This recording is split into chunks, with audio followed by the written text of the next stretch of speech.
خداوند کے زندہ اور پاک کلام میں سے ایوب کی کتاب اس کا 12واں باب۔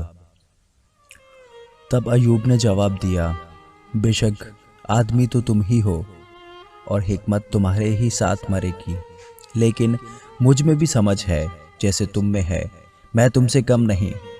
بھلا ایسی باتیں جیسی یہ ہیں کون نہیں جانتا؟ میں اس آدمی کی طرح ہوں جو اپنے پڑوسی کے لیے ہنسی کا نشانہ بنا ہے۔ میں وہ آدمی تھا جو خدا سے دعا کرتا اور وہ اس کی سن لیتا تھا۔ راست اور کامل آدمی ہنسی کا نشانہ ہوتا ہی ہے، جو چین سے ہے اس کے خیال میں دکھ کے لیے حقارت ہوتی ہے۔ یہ ان کے لیے تیار رہتی ہے جن کا پاؤں پھسلتا ہے۔ ڈاکوؤں کے ڈیرے سلامت رہتے ہیں اور جو خدا کو غصہ دلاتے ہیں وہ محفوظ رہتے ہیں۔ انہی کے ہاتھ کو خدا خوب بھرتا ہے۔ حیوانوں سے پوچھ اور وہ تجھے سکھائیں گے، اور ہوا کے پرندوں سے دریافت کر اور وہ تجھے بتائیں گے، یا زمین سے بات کر اور وہ تجھے سکھائے گی، اور سمندر کی مچھلیاں تجھ سے بیان کریں گی۔ کون نہیں جانتا کہ ان سب باتوں میں خداوند ہی کا ہاتھ ہے جس نے یہ سب بنایا؟ اسی کے ہاتھ میں ہر جاندار کی جان اور کل بنی آدم کا دم ہے۔ کیا کان باتوں کو نہیں پرکھ لیتا؟ جیسے زبان کھانے کو چکھ لیتی ہے۔ بڈھوں میں سمجھ ہوتی ہے اور عمر کی درازی میں دانائی۔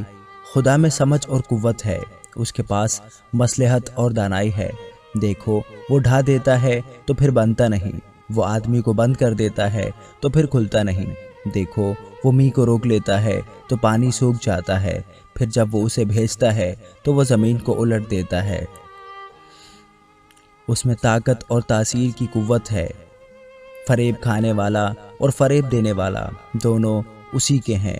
وہ مشیروں کو لٹوا کر اسیری میں لے جاتا ہے اور عدالت کرنے والوں کو بے وقوف بنا دیتا ہے۔ وہ شاہی بندھنوں کو کھول ڈالتا ہے اور بادشاہوں کی کمر پر پٹکا باندھتا ہے۔ وہ کاہنوں کو لٹوا کر اسیری میں لے جاتا ہے اور زبردستوں کو پچھاڑ دیتا ہے۔ وہ اعتماد والے کی قوت گویائی دور کرتا اور بزرگوں کی دانائی کو چھین لیتا ہے۔ وہ عمرہ پر حقارت برساتا ہے اور زوراوروں کے کمر بند کو کھول ڈالتا ہے۔ وہ اندھیرے میں سے گہری باتوں کو آشکارا کرتا اور موت کے سائے کو بھی روشنی میں لے آتا ہے۔ وہ قوموں کو بڑھا کر انہیں ہلاک کر ڈالتا ہے۔ وہ قوموں کو پھیلاتا اور پھر انہیں سمیٹ لیتا ہے۔ وہ زمین کی قوموں کے سرداروں کی عقل اڑا دیتا اور انہیں ایسے بیابان میں بھٹکا دیتا ہے جہاں راستہ نہیں۔ وہ روشنی کے بغیر تاریکی میں ٹٹولتے پھرتے ہیں، اور وہ انہیں ایسا بنا دیتا ہے کہ متوالے کی طرح لڑکھڑاتے ہوئے چلتے ہیں۔ آمین۔